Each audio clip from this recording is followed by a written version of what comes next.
Can you hear everybody all right? Is there a memory card in There's two. Just give us a sound check. They remembered something. So you can hear them all? Yeah, I can hear them all right. All right, okay. We're now going to be doing an interview session with, over on that side, wave at me Ross, is Ross, and Ross was in the year of? 2020 to 2021. In the middle, we got Lucy, Doncaster, and you was what year? 2018 to 19. And on the end, we got Rob Gibson, and the year you was in? 2019 to 2020. Well done, you all got it all correct, all good. We're flying here at this stage. Okay, so what we're going to be doing in this session, quite a relaxed session, and we've got present MSc students with us, is we're just trying to find out about your experience on the MSc, how you felt about doing the MSc, what you wanted to get from the MSc and what you did get from the MSc really in any stage. So Lucy, you look the most scared, so we're going to start with you.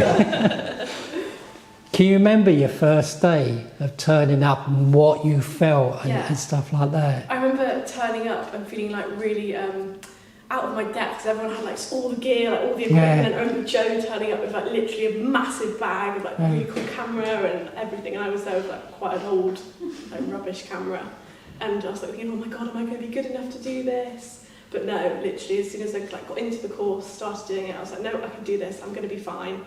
And it was, I really enjoyed it, it was great. Yeah, see, you don't need to have all the experience and the knowledge and everything else. That comes along, doesn't it, with the time? Yeah, definitely. Yeah. Can you remember, Rob, what the first day was like for you? Probably not.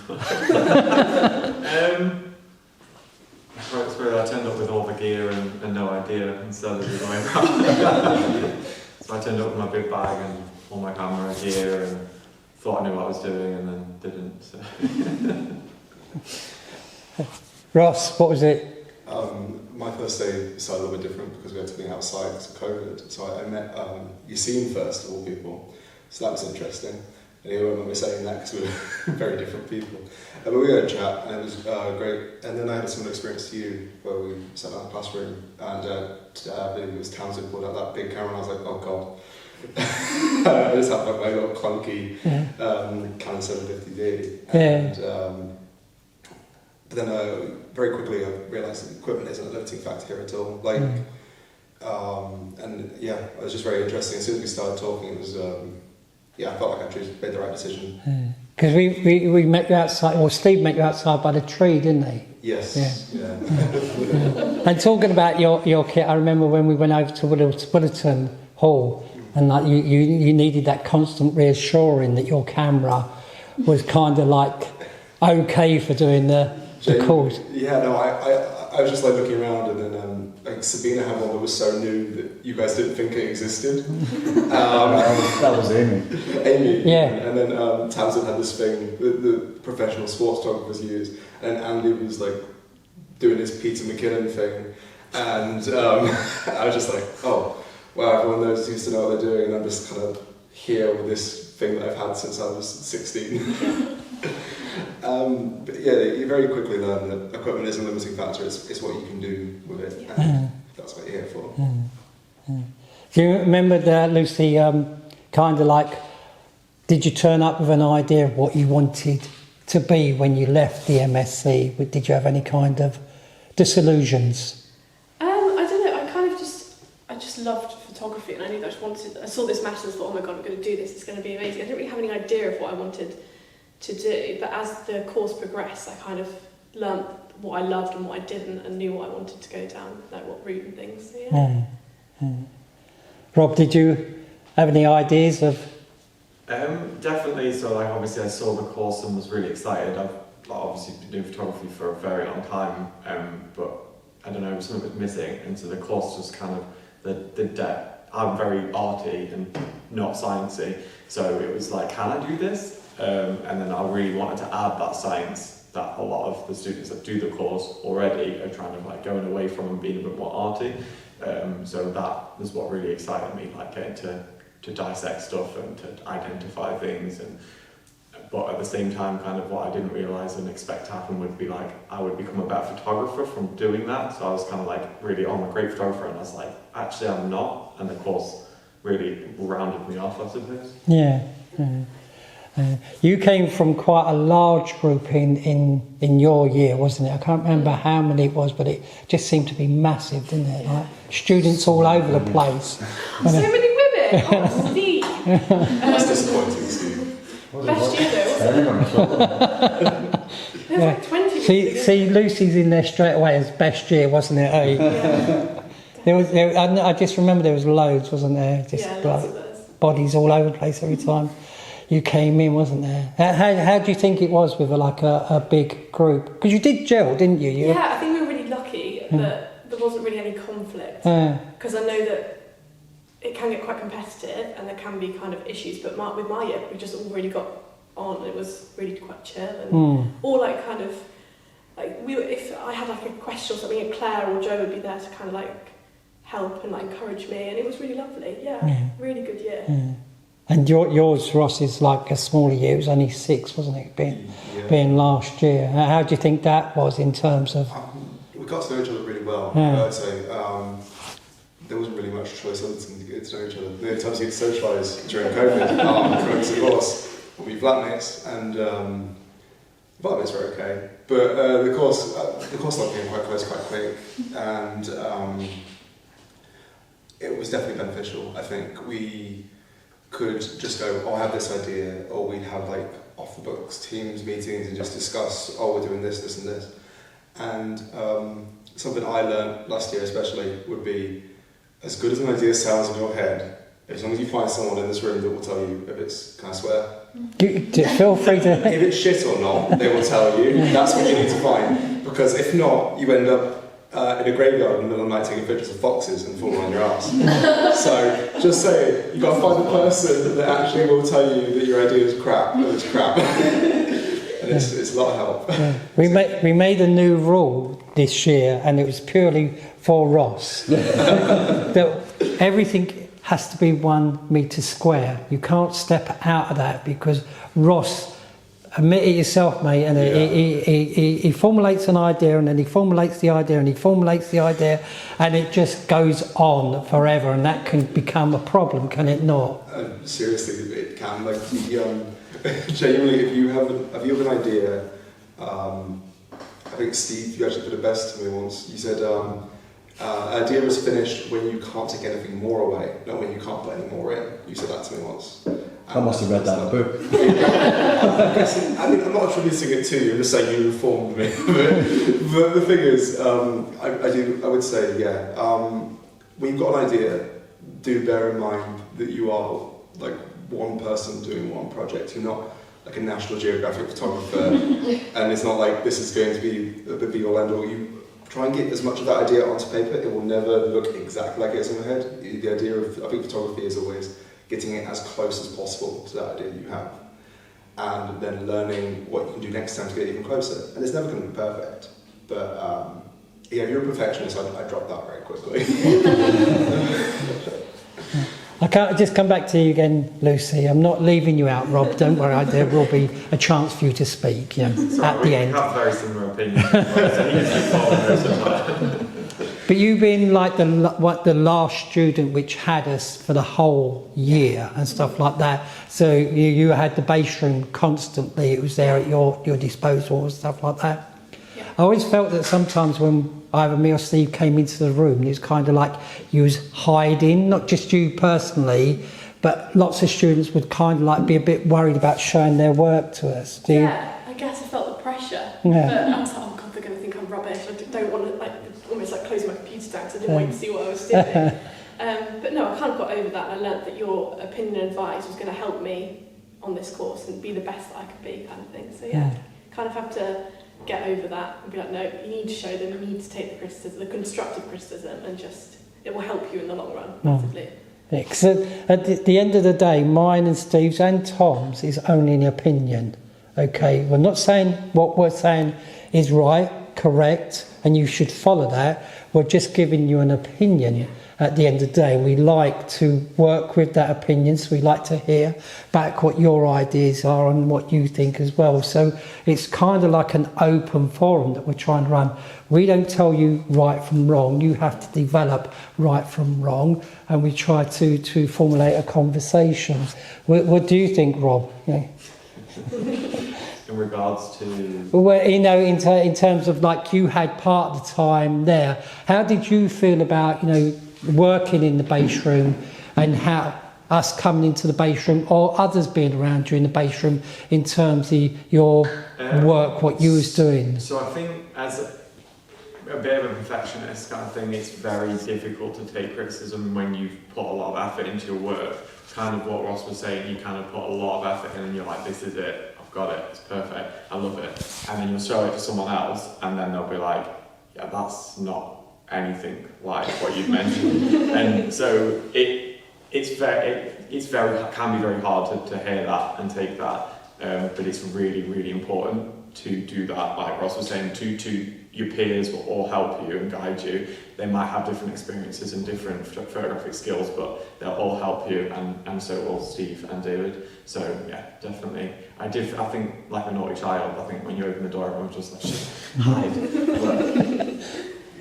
Probably because in your year group there was some people up in the To be fair, there were probably people throwing balls around, and they were a bit naughty in there. To be fair, there's lots of rules at the beginning, and I think my group broke a lot.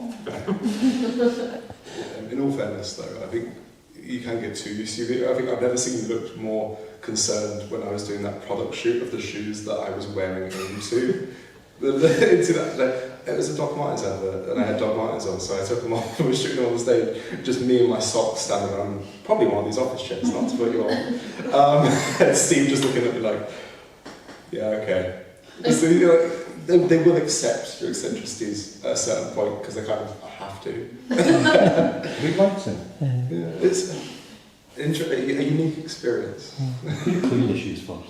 I did clean the shoes first.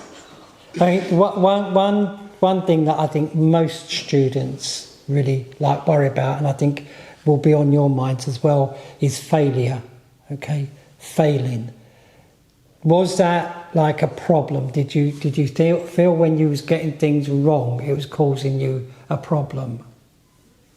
There was definitely frustration for me at the beginning because it was just a lack of experience. But as long as you just keep pushing yourself and take on board everything that you'd say to us and teachers, then you get past that definitely. Yeah. Because I never believe in failure. I don't. It's my opinion. I don't think there's such a thing as failure. I think it's just a learning that you're actually doing, and I think sometimes it's quite good to actually make those mistakes and then learn from those mistakes. So I never want anybody to worry about getting things wrong, because we do get things wrong.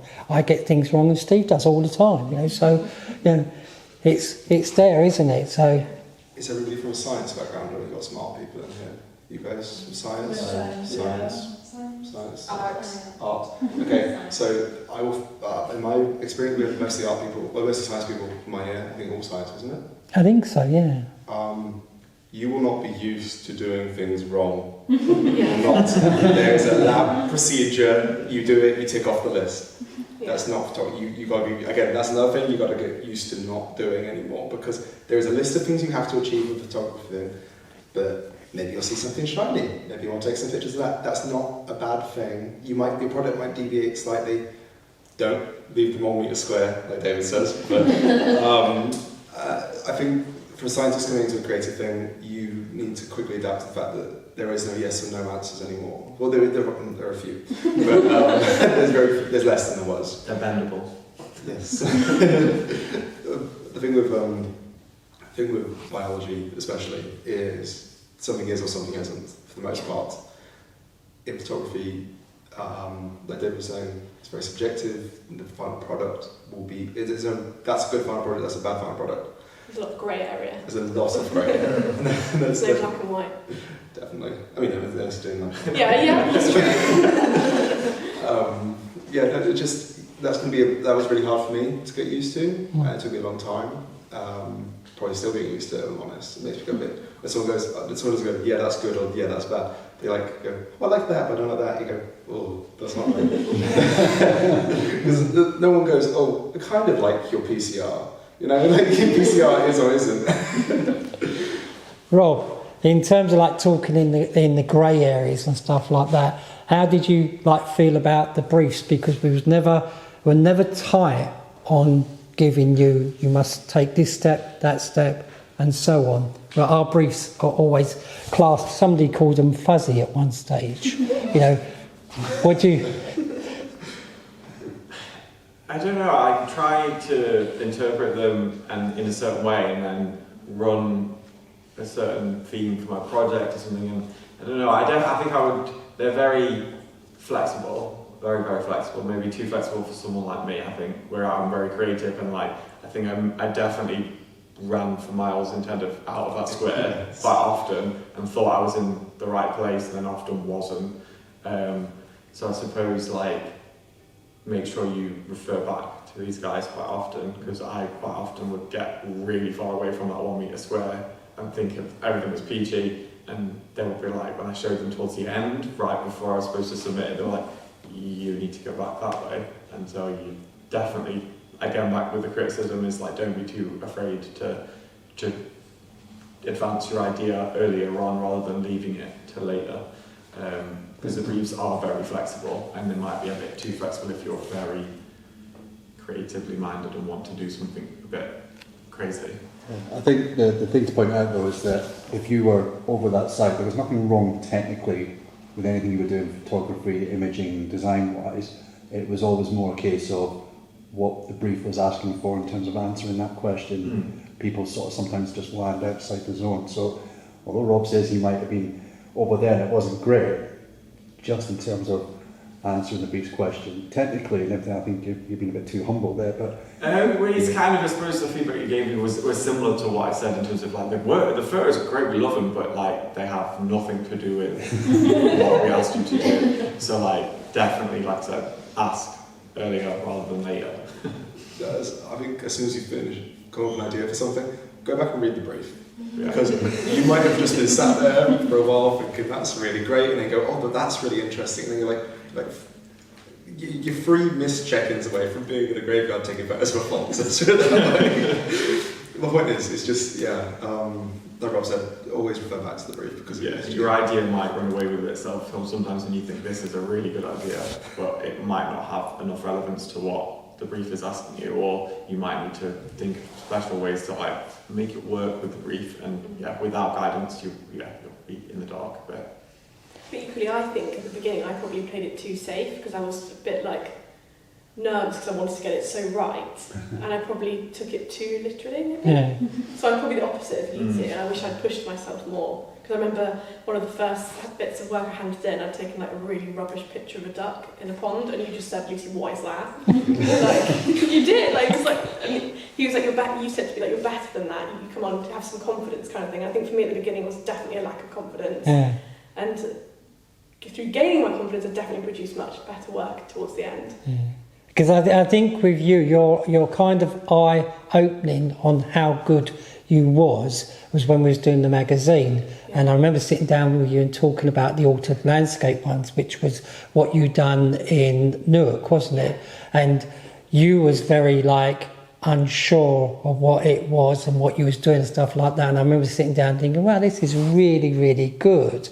And I remember like with Claire as well, Claire was always holding back on what she always thought her stuff was very poor. And it's not until you actually sit down with somebody and start talking about it and you're realising how much better it is than what you think. And I think, that was one of your issues that you had, was you always thought that your work wasn't maybe as good. Yeah. And I think, you're all going to think that maybe at one stage, but you shouldn't think my work isn't as good as somebody else's. You should think my work is different from somebody else's, because you're all going to be producing different types of work and stuff like that. I don't know yet, but somebody in the room might be quite technical, somebody might be quite creative, and somebody might be half and half. So you have to look at it that way. So never look at somebody else's work and judge yourself by that. I think that's always a downfall that you shouldn't go for.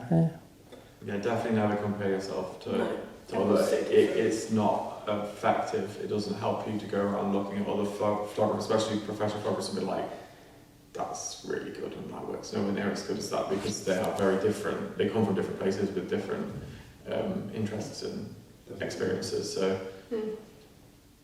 Yeah, because I think all the external people that have come in, I think they were always quite helpful, wasn't they, in giving you ideas and talking to you about your work and so on. Did anybody come to mind who was really helpful? Keith was great. Keith, yeah. His stuff was, because I quite enjoy the writing aspect of science communication too, especially kind of like casual reading stuff like Nigeria and all that. I think that's probably one of the more important aspects. But he's just inspiring. Like, there's just the stuff he's managed to achieve from an editor perspective, because he's primarily an editor, isn't he? Yeah. I don't think you had Keith Wilson, did you? No, I don't think so. Yeah, he's like a book editor, picture editor. Yeah. He gave us a slideshow that literally like broke you.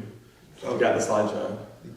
No, because we done it online, so he was kind of like sitting in his front room just chatting. Almost in tears for the slideshow. So. Was it the animal? Or was it his book he was working on? Yeah, to do with the pangolins and the pandas. Oh, right, we did. Did you have Keith? Yeah, we did. Yeah. The baby rhinos. Endangered wildlife. Yeah. There's a great book about being vegan, and the biggest thing I actually remember from that meeting was that someone decided to bring up to him about meat farming. Do you remember that? I can't remember that. Someone was like, hello, person who's spent a long time trying to promote veganism. I'm doing this article about farming exotic meat. Would you like to give me your opinion? The other thing, that's another thing actually. Oh, was that the bison farm? Yeah, the bison farm. And his eyes just went. That's another thing. Don't be afraid, even if you think it's going to don't be afraid to ask, but do take like 2 minutes to go, is this the right person to ask this to? I would advise, just because I think I have at times when talking to professionals said the wrong thing, and that can cost you. There's also saying don't be afraid to ask. If you think you're going to say something stupid to Tom, David, or Steve, I promise that I have said it before, and they'll only rip into you for like a week. So, It's only a week. a week. Steve never forgets.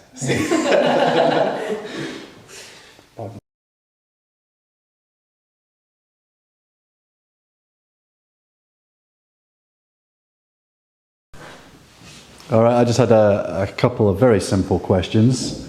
So we'll start off with the first one, which I want each of you to tell us, for the record, what was your favourite thing on the course, or about the course, or you did on the course? For me, it was definitely doing the magazine, 100%. Because I finally was like, I can do this. I felt really good about my magazine. I loved it, and I felt proud of it when I finished it and I handed it in. Yeah. Brilliant. Rob? It's just so hard. There's so many things. Just choose the first one that comes to your mind, mate. We won't hold you to it. Probably Monday, microscopy Monday. We did like microscopy every Monday for, was it like 8 weeks? Yeah. And like, that was obviously, everyone else was already sciencey and didn't, we don't want to do this. And I was just like, science, microscopes. So yeah, microscope Monday. Just the chance to be creative after spending 3 years just doing science stuff, like it's a lovely change of pace. Yeah. Yeah, that's a bit of a generalist brushstroke there. I meant something specific. You want specific? Something specific within the modules or the timetable. 1 metre square. You see, you asked something. I had to be something specific. I'd tell Tim. Tim is a brilliant resource attached to the course, and just his kind of passion for the natural stuff is infectious. It makes you remember why you like doing biology. And Tom too. You mean Professor Tim? I don't really, Professor Tim. Yeah. I've got to get a professor. But there are, Tom as well. Tom loves what he does with his collection. He loves nature. Nothing but helpful. You said his name too many times. Beetlejuice. Yeah. It's a candy man. Okay, just to next part, what was the worst thing or the worst part for yourselves on the course? Specific, Ross. Honestly, or what part did you find not so much the hardest, but the lower point? self-organisation, you can be your own worst enemy with that. You can get very critical of yourself, and you can make your deadlines harder than they have to be. I'd say my advice, hard-lined advice, is tell the lecturers when you're struggling. Don't just try and power through it. Which is, again, another thing that's symptomatic of science courses. You just think you're on your own, so you got to go through it. But no, these guys are great. Rob? Was that a bad thing or a good thing? I try to turn a bad thing into a good thing. That's what they're asking you to do. It's going to be bad but good. Was there any modules that you struggled with, or any of the projects that you think, God, I'd never want to do that one again? No, like, I liked everything, project-wise. COVID. Yeah. I suppose your year was, yeah. Like, so it was really good, but COVID obviously prevented an awful lot towards the end of it, and made you have to limit some of what you could have done, I suppose. So limitations set by an external force. Okay. But Yeah, I think if you tried to write down on a piece of paper all of the things which could go wrong, that was like, never. But You had your year group near the end. To be fair to you, though, towards the end, it was like COVID was coming, and everyone was like, we'd heard that there was something happening, and it was kind of, oh, well, nothing's going to happen. Everyone's like, it's going to be fine. We're just chilling, and they were like running around like, we need to stop this, we need to stop this, we need to do this. Right, let's get that in. And so everything got like, right, we've got to get this in, get that in, and so we managed to do an awful lot in a short space of time. Like, we got to still use the SEM microscopes, which definitely did. That was really cool. Yeah, that last week, wasn't it, there, where they were literally throwing us out in the We were sleeping here pretty much. Yeah. Like, they left, and we were just like, all the kit was set up, and we were just, obviously you guys didn't get access to do, but we had like round the clock, and we're just, did they get round the clock back? We don't know yet. We don't know yet. Hopefully you can do. It's a lot of fun, like you just chill out with your fellow students. And Lucy? My the worst thing? Yeah, it Probably double. literally the first day, because I was like, what have I got myself into? Because I was just like, I'm not going to be able to do this. I just had no self-belief at all. But no, you definitely gained. Yeah. Yeah, I know. I'm being honest. I was so overwhelmed. I just thought I couldn't do it. And I did it. Fantastic. And final question to you is, would you do the course again? Absolutely. Without doubt. Like, one of the best years of my life, 100%. we can just join this, Yeah. Yeah, do you want to come to the course again? Yeah. I